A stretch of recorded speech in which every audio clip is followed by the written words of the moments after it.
आवाज दो, आवाज दो। We want justice. గెలిచే వరకు ఆగదు ఇంకా గెలిచే వరకు మన అందరి కోసం ఇది వ్యక్తులు చేసే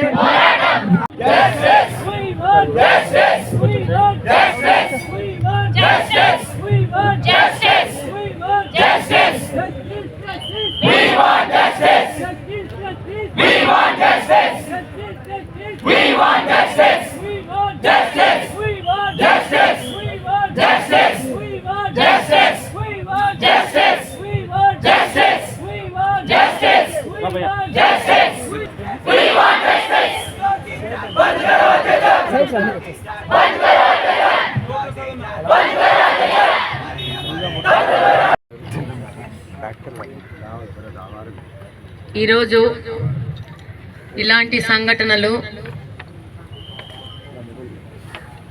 జరుగుతూనే ఉన్నాయి. ఆ రోజు ఢిల్లీలో జరిగినప్పుడు నిర్భయ కేసు మనం అందరము ఎంతగానో ప్రొటెస్ట్ చేశాం, బాధపడ్డాం.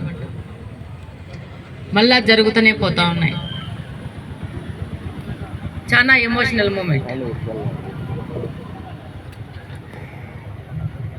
I am a mother of a girl child. నిన్న నా కూతురు డాక్టర్, నా డాక్టర్కి ఫోన్ చేసి చెప్పాను,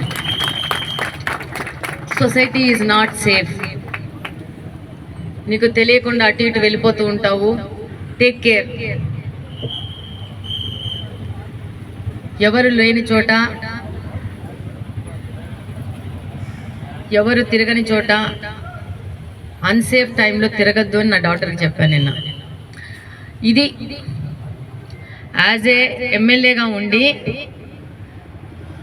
ఒక మదర్గా ఇన్సిడెంట్ గురించి తెలియంగానే నా డాక్టర్కి ఫోన్ చేసి చెప్పిన విషయం నేను ఇది. అంటే వీ కెన్ మేక్ లాస్. సొసైటీలో గురించి పోరాడికి ప్రసాద సేవకు వచ్చిన వాళ్ళమే మేమే భయపడుతున్నాం.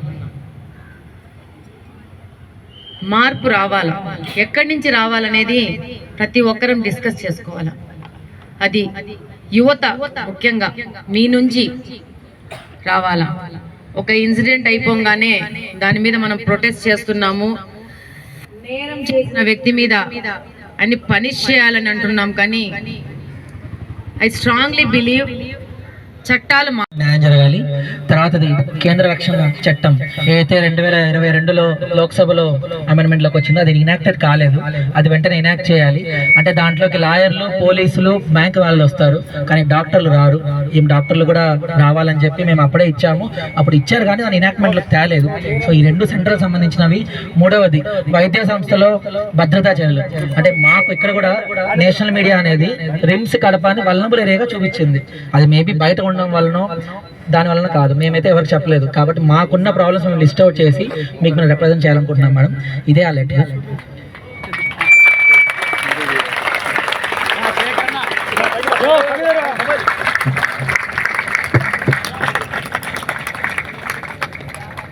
వైద్య వృత్తి చేస్తున్న చదువుకుంటున్న అమ్మాయిని మీద జరిగిన సంఘటన ఈరోజు ఎందుకు జరుగుతున్న ఈ సంఘటనలు మహిళల మీద ప్రశ్నించుకోవాలి. వైద్య వృత్తే కాదు, డాక్టర్స్లోనే కాదు, అమ్మాయిలు బయటకు వెళ్తే ముఖ్యంగా దీని మీద చట్టాలు మారాల్సిన అవసరం ఉంది. దీని మీద విచారణ తొందరగా జరగాల్సిన అవసరం ఉంది, కఠినమైన శిక్షలు జరగాల్సిన అవసరం ఉంది. అలాగనే మహిళల రక్షణ మీద ప్రభుత్వాలు ఎక్కువ ప్రాధాన్యత తీసుకొని ఇన్స్టిట్యూషన్స్ కానీ ఎక్కడైనా కానీ నిఘా వ్యవస్థను పెట్టి కఠినతరమైన చట్టాలు చేసి ముందుకు పోవాల్సిన అవసరం ఉంది. మహిళలు ఇప్పుడు అందరితో సమానంగా ముందుకెళ్తున్నారు, ప్రతి ఒక్క రంగంలోనూ ముందుకెళ్తున్నారు, బయటికి వస్తున్నారు. చేయాల్సిన అవసరం ఉంది, లేదంటే ఆ టైంలో బయటికి పోవాల్సిన అవసరం ఉంది. చట్టాలు ఎప్పుడో తయారు చేశారు, దాన్ని బట్టి నడుస్తుంది సమాజం. ఇప్పుడున్న పరిస్థితికి చట్టాలు మారాల్సిన అవసరం ఉంది, సెక్షన్స్ మారాల్సిన అవసరం ఉంది, ప్రభుత్వ విధానం కూడా మారాల్సిన అవసరం ఉంది, మహిళల రక్షణ దిశగా ప్రత్యేక దృష్టి సారించి వెళ్లాల్సిన అవసరం ఉంది. డెఫినెట్గా ఈ యొక్క విషయం మీద మేము ముందుకెళ్ళి పనిచేయడం జరుగుతుంది. అలాగనే భారతదేశం మొత్తము సరైన విధంగా ముందుకు పోవాల్సిన అవసరం ఉంది. అలాగనే ఈరోజు కడపలో కూడా రిమ్స్ సంబంధంగా కూడా ఉన్న సమస్యల మీద కూడా ఇక్కడ చదువుకుంటున్న విద్యార్థులు మా దృష్టికి తేవడం జరిగింది. ఎంత త్వర అయితే అంత త్వరగా వీళ్ళకు సరైన సెక్యూరిటీ ఉండే విధంగా మిగతా సమస్యలను సాల్వ్ చేసే విధంగా ముందుకెళ్ళి పనిచేయడం జరుగుతుంది. ఈ యొక్క కడప నియోజకవర్గ ఎమ్మెల్యేగా ఒక మహిళగా ముఖ్యంగా కడపలో మహిళల రక్షణ దిశగా పనిచేయడం జరుగుతుంది. అలాగనే ముఖ్యమంత్రి గారి దృష్టికి తీసుకెళ్తాము. ఎక్కడ లోటుపాట్లు ఉన్నాయి, దీనివల్ల వీటన్నింటినీ సరిదిద్దాల్సిన అవసరం ఉంది. ఏదో సంఘటన జరిగినాక మనము పోరాటం చేయడం కాదు, సంఘటన జరగకుండా జాగ్రత్తలు తీసుకోవాల్సిన అవసరం ఉంది. మహిళల సేఫ్టీ అనేది ప్రభుత్వ ప్రధాన లక్ష్యంగా ముందుకెళ్లాల్సిన అవసరం ఉంది. ఈ మధ్య జరిగిన అసెంబ్లీలో చంద్రబాబు నాయుడు గారు వైట్ పేపర్ కూడా రిలీజ్ చేయడం జరిగింది. ఏ విధమైన సమస్యలు ఉన్నాయని చెప్పేసి వీటన్నిటి మీద మళ్ళా ఒక పెద్ద లెవెల్లో చర్చ జరిగి వీటి మీద ప్రభుత్వం ముందుకు పోయే విధంగా మేము కూడా ముందుకెళ్ళి ఆయనకి ఒక వినతి పత్రం అందిస్తాము. అలాగనే రిమ్స్లో ఉన్న సమస్యల మీద కూడా డెఫినెట్గా అతి త్వరలో ఈ సమస్యల పరిష్కారం దిశగా ముందుకెళ్తాము. ఈ యొక్క ఘటన మీద ప్రతి ఒక్కరూ ఒక బ్లాక్ డే ప్రకటించుకొని ముందుకు పోవాల్సిన అవసరం ఉంది. అలాగనే సమాజంలో కూడా పిల్లలకి, ముఖ్యంగా మగపిల్ల వాళ్ళకి కౌన్సిలింగ్ జరగాల్సిన అవసరం ఉంది. ఏంటి సమాజము, ఎలా ఉండాలా, మహిళలతో ఎలా ఉండాలా ఏంటి అనేది స్కూల్ ఎడ్యుకేషన్ నుంచి వీళ్ళకు నేర్పాల్సిన అవసరం ఉంది. పెద్ద ఎత్తులో మార్పులు చేయాల్సిన అవసరం ఉంది.